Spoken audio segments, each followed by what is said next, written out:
Hi there, we're going to review author's purpose today. So, when we think of author's purpose, we think of the question, why did the author write it? Why did the author write this story? Remember, there's going to be 3 reasons why the author wrote the story. To persuade you, the reader, to inform the reader, or to entertain the reader. Okay, remember, think of pie. P for persuade, I for inform, and E for entertain. All right, let's review each one. Persuade.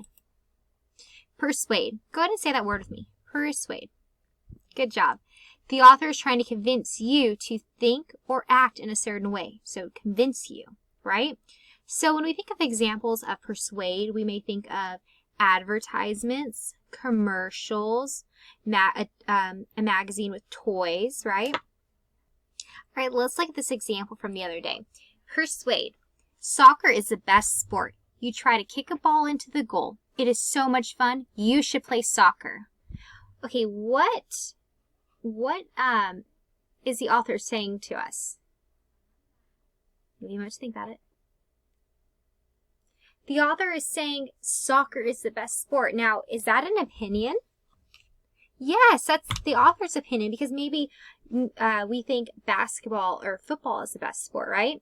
So right there, that's an opinion. And then the author tries to give us a reason. You try to kick a ball into the goal. It is so much fun. That's the author's reason and example. You should play soccer. So then the author is trying to tell us what to do, right? So this is an example of persuade. All right, let's go ahead and look at inform. Inform. The author is giving you facts and new information. So let's say inform together. Inform. The author is giving you facts and new information. So in books where the author is trying to inform you, you're getting real information. You're learning something from that book because the author is trying to teach you something new or just give you more information about that topic, right? Let's go ahead and look at an example from the other day. Inform. Soccer is played in over 200 countries. It is the world's most popular sport. So right here, here's some information. Soccer is played in 200 countries. And right here, it's the world's most popular sport. Now, I think the reason why they're saying this is because it's played in so many countries, right? So it's the most played sport. All right, let's go ahead and look at entertain. Entertain. Go ahead and say that word with me. Entertain. Excellent. The author is hoping you enjoy what you read.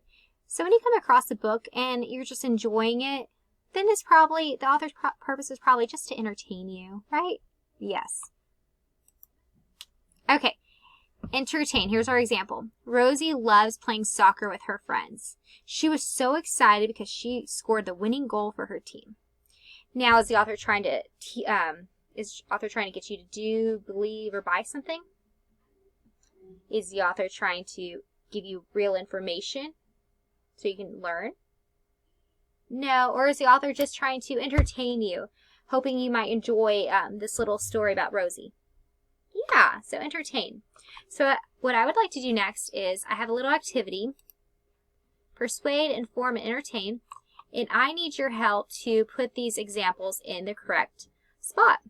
So let's start with Pete the Cat. A Pete the Cat book. Where would a Pete the Cat book go? Would it go in persuade, inform, or entertain? 1 for persuade, 2 for inform, and 3 for entertain. It would be entertain, right? A Pete the Cat book. Pete the Cat books are just meant for you to enjoy them. You're not learning anything, and the author's not trying to convince you, the reader, of anything. Just trying to get you to enjoy the book. All right, here's the next one. A book with information on the ocean. Word information. That's a good clue.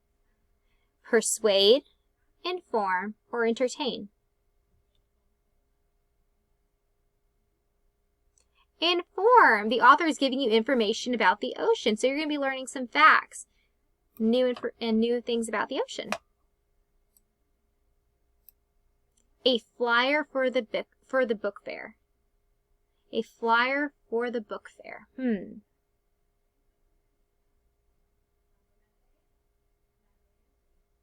What do you think? Persuade, inform, or entertain? Persuade. Flyers usually try to get you to go and do something or buy something, right? Or believe something. So this flyer is trying to get you to go to the book fair and buy some books. So it's going to be persuade.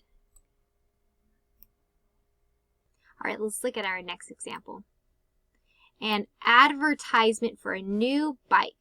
An advertisement for a new bike. What do you think it's going to be? Persuade, inform, or entertain?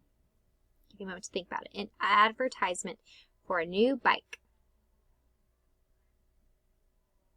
It's going to be persuade. Advertisements try to get you to buy something. And what is this advertisement probably trying to get the reader to do? To buy a new bike.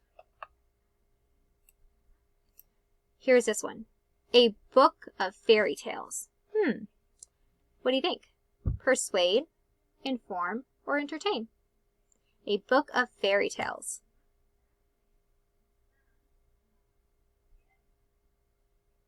Entertain. Fairy tales are fantasy. Fantasy, you're not going to be learning real information.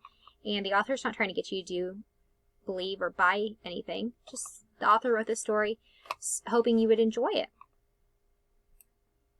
All right, here's our last one. A book with facts about the sun. A book with facts about the sun. So what do you think? Persuade, inform, or entertain?